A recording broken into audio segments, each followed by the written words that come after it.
वाईच्या doctor Santosh पोळचे अनेक कारनामे उघड होत आहेत। वाई पोलीस स्टेशनमध्ये आणखी 4 जणांच्या नातेवाईकांनी पोळच्या विरोधात तक्रार दिली आहे। संतोष गावंडे, शामराव दुधाने, दीपाली सणस, रमेश पवार अशी गायब असलेल्या व्यक्तींची नावं आहेत। संतोष पोळ तसंच त्याच्या नातेवाईक डॉक्टर मित्राची पोलीस चौकशी करतायत।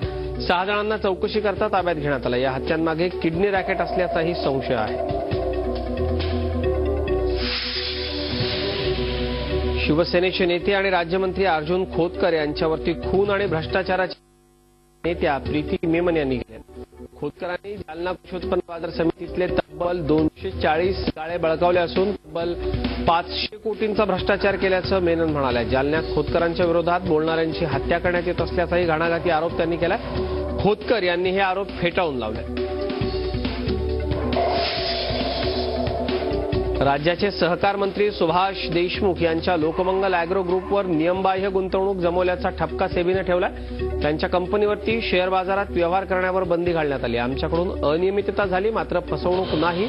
काही तांत्रिक चुका झाल्या, सेबीने सांगितल्या शेतकऱ्यांचे पैसे परत देऊ असा खुलासा सहकार मंत्री सुभाष देशमुख यांनी केला। पालिका निवडणुकीच्या तोंडावर मनसे अध्यक्ष राज ठाकरे यांनी पुन्हा एकदा मराठीचा राग आळवलाय। महाराष्ट्रातून आरटीओकडे दिले जाणारे टॅक्सी परवाने फक्त मराठी बांधवांनाच मिळाले पाहिजे अशी राज ठाकरेंनी मागणी केली। आज राज ठाकरे यांनी मुख्यमंत्री देवेंद्र फडणवीस यांची वर्षा बंगल्यावरती 40 मिनिटं चर्चा केली। उंच दहीहंड्यांना यंदा परवानगी नाकारण्यात आली। 20 फुटांहून अधिक दहीहंड्यांवरती बंदी घालणारा हायकोर्टाचा निर्णय सुप्रीम कोर्टाकडून कायम ठेवण्यात आला। तसंच 18 वर्षाखालील गोविंदांना देखील दहीहंडीत सहभाग घेण्यास मज्जाव करण्यात आला।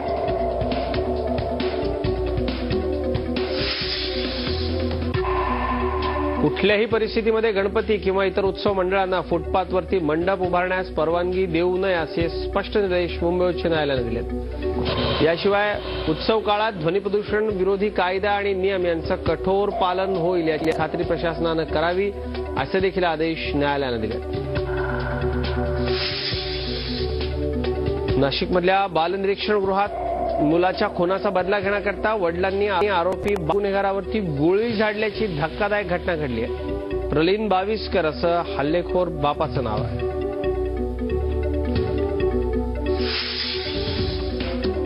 एका 40 वर्षांच्या महिलेवर सामूहिक अत्याचाराचा खळबळजनक प्रकार नागपूरमध्ये घडला। या प्रकरणी 6 जणांना अटक करण्यात आली। एक आरोपी फरार आहे। पाण्यातून गुंगीचे पदार्थ देऊन महिलेला बेशुद्ध करून तिच्यावर बलात्कार करण्यात आला।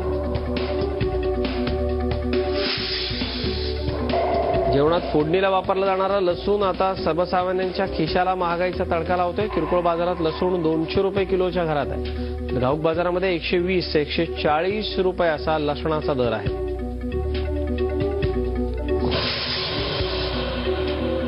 तूर डाळीच्या दरावर नियंत्रण आणण्याची सरकारची घोषणा फसवी ठरते की काय अशी शंका नांदेडकरांना वाटू लागली। कारण नांदेडमध्ये तूर डाळीचे दर प्रति किलो 140 ते 150 रुपये आहेत। तूर डाळीच्या गगनाला भिडलेल्या दरामुळे अनेकांच्या स्वयंपाकघरातून तूर डाळ गायब झाली आहे, तर सर्वसामान्यांचं बजेट पार कोलमडून गेलं आहे।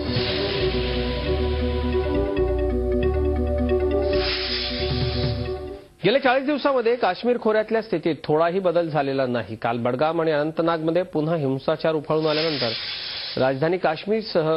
राजधानी श्रीनगरसह काश्मीर खोऱ्यातल्या बहुतांश भागात पुन्हा संचारबंदी लागू करण्यात आली आहे। संचारबंदी शिथिल असलेल्या भागात जमावबंदीसह अनेक निर्बंध लागू आहेत। कालच्या हिंसाचारात आणखी 4 बळी गेल्यानंतर गेल्या 40 दिवसातल्या मृतांचा आकडा 62 वर गेला। दुसरीकडे जम्मू काश्मीरमधल्या सर्व विरोधी पक्षांची आज नॅशनल कॉन्फरन्सनं बैठक बोलावली होती। राज्यामधल्या ढासळलेल्या कायदा सुव्यवस्थेबाबत राष्ट्रपती प्रणव मुखर्जी यांची विरोधी पक्ष भेट घेणार आहेत। सैन्य दलांनी गरज नसताना केलेल्या गोळीबाराची निवृत्त न्यायाधीशांमार्फत चौकशी करण्यात यावी अशी मागणी देखील करण्यात येणार आहे। माजी मुख्यमंत्री ओमर अब्दुल्ला यांनी बोलावलेल्या या बैठकीला काँग्रेस, जेकेपीसीसी, माकपा अपक्ष आमदार उपस्थित होते।